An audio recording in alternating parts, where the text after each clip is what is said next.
باغات انصار مدینہ کے پاس تھے رضی اللہ عنہم کے پاس، اور اللہ نے ان باغات بھی ان کو چمکا دیا۔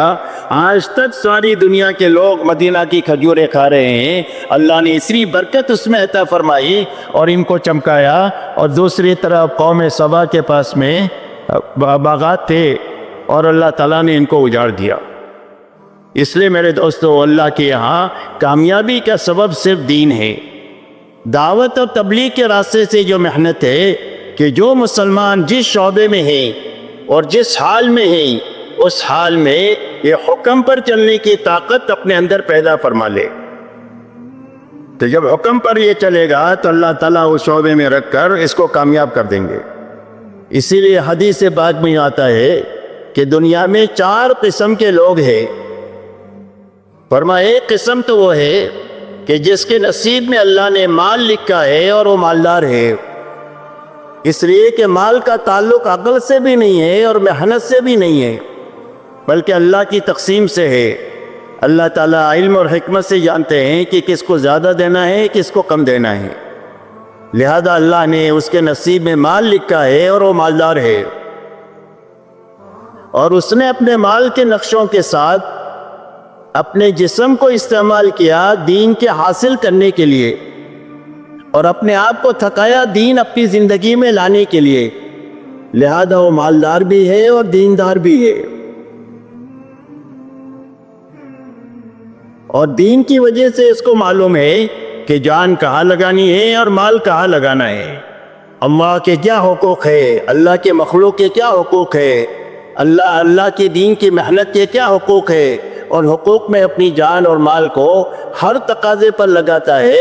غرض یہ کہ مالدار بھی ہے اور دیندار بھی ہے۔ فرمایا ایک قسم دنیا میں یہ ہے۔ دوسری قسم دنیا میں وہ ہے کہ جس کے نصیب میں اللہ نے مال نہیں لکھا ہے، لہذا وہ غریب ہے، لیکن یہ غریب آدمی اپنی جان لگا کر اس نے دین کو حاصل کر لیا، اس لیے کہ دین کے حاصل کرنے کے لیے مال کی ضرورت کم پڑتی ہے، اپنے آپ کو تھکانے کی ضرورت زیادہ پڑتی ہے۔ اس کے لیے کام کے شروع زمانے میں ایک جماعت کی کارگزاری ہوئی، ان سے پوچھا گیا کہ تمہارے 40 دن میں کتنا خرچ ہوا؟ تو بتایا جماعت نے کہ ہر ساتھی کا 40 دن میں 2 روپیہ خرچ ہوا۔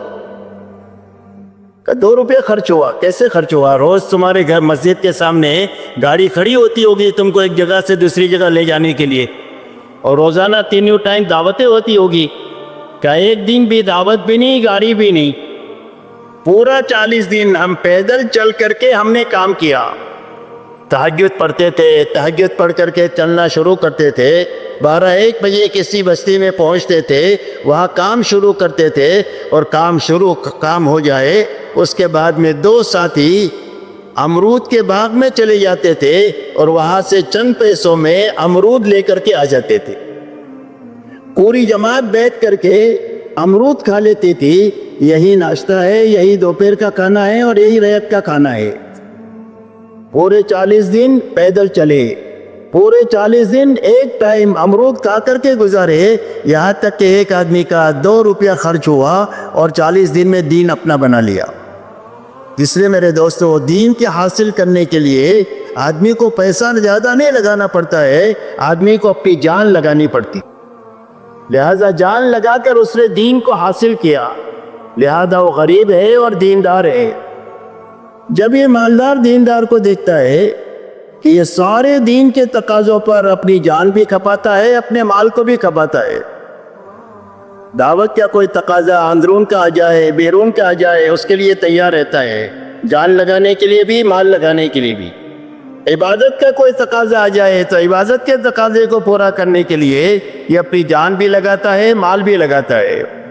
اللہ کی مخلوق کی خدمت کا کوئی تقاضا آ جائے تو اس کے لیے اپنی جان بھی لگاتا ہے، اپنا مال بھی لگاتا ہے، اور اپنی ضرورتوں میں بھی بقدر ضرورت خرچ کرتا ہے، سنت طریقے پر خرچ کرتا ہے۔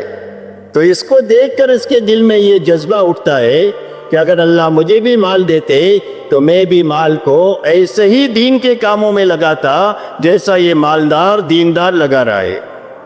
اور میں دوسری قسم دنیا میں یہ ہے، جناب رسول اللہ صلی اللہ علیہ وسلم ارشاد فرماتے ہیں فَكِلَاهُمَا فِي الْأَجْرِ سَوَاءٌ، فرمایا یہ دونوں ثواب کے اعتبار سے اور انعام کے اعتبار سے اللہ کی نگاہ میں برابر ہے۔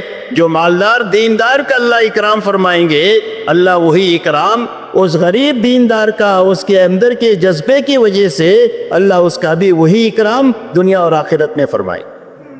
فرمایا یہ دوسری قسم ہے دنیا میں۔ تیسری قسم دنیا میں وہ ہے کہ جس کے نصیب میں اللہ نے مال لکھا ہے اور وہ مالدار ہے، لیکن مال کے نشے میں آ کر کے اس نے دین کو حاصل نہیں کیا، اور جب زندگی میں دین نہیں ہوتا ہے تو آدمی کو معلوم ہی نہیں ہوتا ہے کہ جان مال لگانے کی جگہ کیا ہے، لہذا وہ اپنی خواہشات پر، اپنی منمانی پر، گناہوں کے کاموں پر، لوگوں پر ظلم و زیادتی کرنے پر اپنی جان مال کو لگاتا ہے۔ اور میں تیسری قسم دنیا میں یہ ہے۔ چوتھی قسم دنیا میں وہ ہے کہ جس کے نصیب میں مال نہیں تھا، اللہ نے اس کے مال نہیں لکھا، اور اسے جان لگا کر کے دین بھی نہیں حاصل کیا۔ جب دین زندگی میں نہیں ہے تو اس کو یہ معلوم نہیں ہے کہ غربت میں کامیابی کو کیسے